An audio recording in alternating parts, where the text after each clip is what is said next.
वैशाली लोकसभा निर्वाचन क्षेत्र के बरूराज विधानसभा में हमारे साथ है एक लोकसभा प्रत्याशी। और मेरा नाम अनिकेत राज है। मैं वैशाली लोकसभा से चुनाव लड़ रहा हूँ, 16 वैशाली लोकसभा से। और जनता के बीच आने का मेरा मोटो ये है कि सबसे पहले यहाँ से तो बहुत सारे प्रतिनिधि आए, और लेकिन रियली में वैशाली का जो डेवलपमेंट होना चाहिए था, जितना विकास होना चाहिए था, उतना कहीं ना कहीं बहुत कुछ हुआ ही नहीं। वो बस एक खाना पूर्ति हुई, वो लोग आए, अपने पद पे बैठे और गए। जैसे कि ये वैशाली बहुत बड़ा टूरिस्ट पैलेस है, और बहुत पुराना बहुत पुराना ये है पैलेस है। तो उसको आज तक किसी ने डेवलप करने का कभी कोई काम ही नहीं किया। और वहाँ पे एक अच्छा टूरिस्ट पैलेस हो सकता था, वो नहीं किया। टूरिस्ट पैलेस अगर अच्छा वहाँ पे डेवलप करते तो ये एक बहुत बड़ा जॉब का हब हो सकता था, हमारे युवा को रोजगार मिलती। और उसके बाद वैशाली कहीं ना कहीं ये टूरिस्ट पैलेस अच्छा होने से जो टूरिस्ट आते हैं उनके बीच भी इसकी छवि खराब हो रही है। और वैशाली के लोग रोजगार के लिए भी बहुत मतलब उनको रोजगार ढंग से मिल ही नहीं पा रही। ना यहाँ पे एजुकेशन सिस्टम अच्छा है, ना हेल्थ का है सिस्टम यहाँ पे अच्छा। क्योंकि कभी भी कोई आदमी को ज़रूरत पड़ता है और वो किसी सरकारी अस्पताल में जाते हैं, तो उनको ना वहाँ पे सही सुविधा मिलती है, ना उनको वहाँ पे कोई गाइड करने वाला मिलता है। वो जाते हैं वहाँ पे छटपटा के रह जाते हैं, उनको बेड मिलना पॉसिबल ही नहीं है।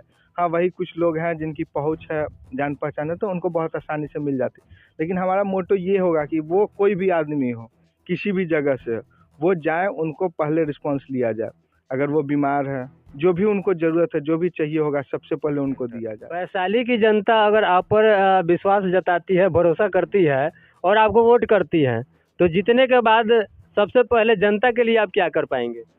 सबसे पहले मैं सारे जनता के लिए उनकी जो भी दुख है, क्योंकि अभी जैसे बहुत सारे बड़े नेता हैं जो कभी डोर टू डोर जाके वोट नहीं मांग रहे। मैं हर एक जगह जितना मेरे से संभव हो रहा है, हर एक घर घर जा रहा हूँ। तो मुझे दिख रहा है कि मेरे जनता को और वैशाली के लोगों को क्या प्रॉब्लम है। तो सबसे पहले मैं उनके तकलीफ को दूर करने का कोशिश करूँगा। अभी पता चलता है कि कभी जैसे किसी को इंदिरा आवास लेना है, उसको सबसे पहले इंदिरा आवास मिलने से पहले ही एडवांस पेमेंट देना पड़ता है, तब जाके उनका कहीं फाइनल होता है।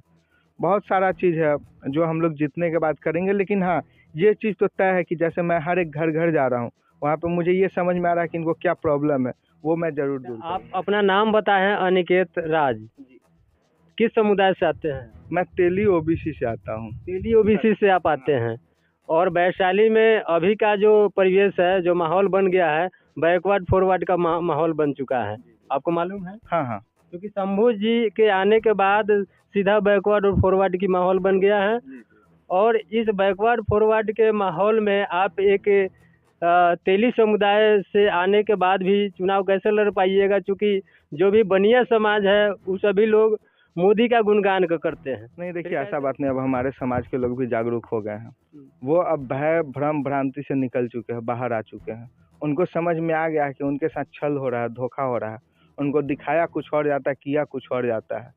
क्योंकि उनको भी दिख रहा है ना भैया कि वैशाली बिहार में 40 लोकसभा सीट है।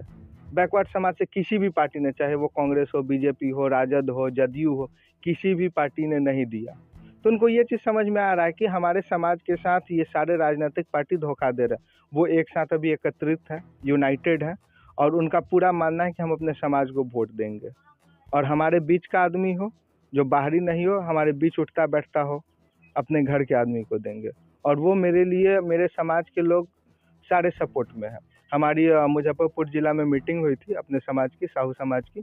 वहाँ पे सभी लोगों ने ये बोला कि इस बार हम लोग जो भी राजनीतिक दल है, सबको अपना पावर दिखाएंगे कि हम बैस समाज को कोई भी ठुकरा के नहीं जा सकता है। कोई भी राजनीतिक दल दरकिनार नहीं कर सकता है। तो इस लोकसभा चुनाव में सारे राजनीतिक पार्टी को बैस समाज का एकता और पावर दिखेगा। जनता में एक माहौल बना हुआ है 5 किलो राशन। 5 किलो राशन वाला जो बीमारी है, इसको कैसे दूर कर पाएंगे आप? हाँ सर, ये तो जनता अभी धीरे धीरे समझ रही, क्योंकि उनको दिख रहा है कि 5 kg राशन तो फ्री मिल रहा है, लेकिन उनको तेल 130 रुपये लीटर खरीदना पड़ रहा है, कड़ू तेल। वो पढ़ने के लिए जो कॉपी किताब खरीद रहे हैं, उस पर भी 18% टैक्स देना पड़ रहा है। किसी भी देश में जो डेवलप है या विकसित है या विकासशील है, उसमें फूड पे, एजुकेशन पे और हेल्थ पे टैक्स नहीं होता है। लेकिन आप यहाँ पे देखिए, एजुकेशन वाले कोई भी चीज़ ले रहे हैं, जैसे कॉपी किताब कलम, उस पर टैक्स देना पड़ रहा है। एजुकेशन तो फ्री है, एजुकेशन तो हर एक का राइट है, चाहे वो किसी वर्ग से हो, किसी भी समाज से हो। तो ये आदमी को समझ में आ रही कि उनके साथ कितना धोखा किया जा रहा है। उनको जो दिखाया जाता है वो होता नहीं, और जो होता है उनको पता ही नहीं मतलब पता तो चलता है, लेकिन इस बार पता चल गया है और इसके हिसाब से लोग जागृत हैं और वो अपना इस बार बहुत दिखाएं। धन्यवाद। जानकारी के लिए आपको बता दें कि पिछले 10 वर्षों से लगातार अनिकेत राज समाज की आवाज़ को उठाया है और समाज की सेवा किया है। और इस बार वैशाली लोकसभा निर्वाचन क्षेत्र से लोकसभा चुनाव मैदान में हैं और कहीं न कहीं एक पिछड़ा, अति पिछड़ा का बेटा जब चुनाव मैदान में आता है तो कुछ लोग नाराज़ भी होता है, क्योंकि पिछड़ा का बेटा जो है कि प्रधानमंत्री के पद पर है, तो इसलिए उनका जो कैंडिडेट होता है उन्हीं को ज़्यादा लोग सपोर्ट करता है। लेकिन अगर आपको प्रधानमंत्री मोदी तक पहुंचना है तो कहीं ना कहीं आपको सीढ़ी की आवश्यकता होगी। जब तक आप सीढ़ी नहीं तैयार करेंगे तब तक ऊपर तक नहीं आप पहुंच पाएंगे। तो कहीं ना कहीं आपके समाज के पिछड़ा, अति पिछड़ा एक तेली समुदाय के एक बेटा वैशाली लोकसभा क्षेत्र में चुनाव मैदान में है। आप इनको सपोर्ट कीजिए और भारी से भारी मतों से इनको विजयी बनाइए, ताकि आपकी आवाज़ कौन पहुंचाता है, कौन पहुंचा पाएगा? क्या जिस पर आप भरोसा करते हैं वो पहुंचा पाएगा? नहीं पहुंचा पाएगा। आपका कोई अपने समाज का, अपने क्षेत्र का अपना आपका भाई, आपका बेटा होगा, वही मोदी तक आपकी बात को पहुंचाएगा और कोई नहीं पहुंचाएगा। आप दब के रह जाइएगा। आज बनिया समाज को जितना तकलीफ़ें झेलनी पड़ती है, बनिया समाज में कोई नेता नहीं होता है कि उनकी बात को शासन, प्रशासन और सरकार तक पहुंचाए। लेकिन अगर कोई नेता आ रहा है तो उनको, उनका हौसला बुलंद कीजिए, उनको हिम्मत दीजिए, उनको वोट कीजिए, क्योंकि वोट की चोट एक ऐसा चोट है जिससे बड़े बड़े कुर्सी जो है कि हिल जाता है, बड़े बड़े पावर वाले हिल जाते हैं।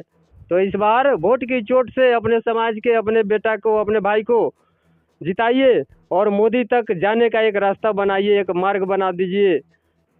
आप देख रहे हैं लाइव इंडिया, मैं हूं राजेश कुमार। धन्यवाद।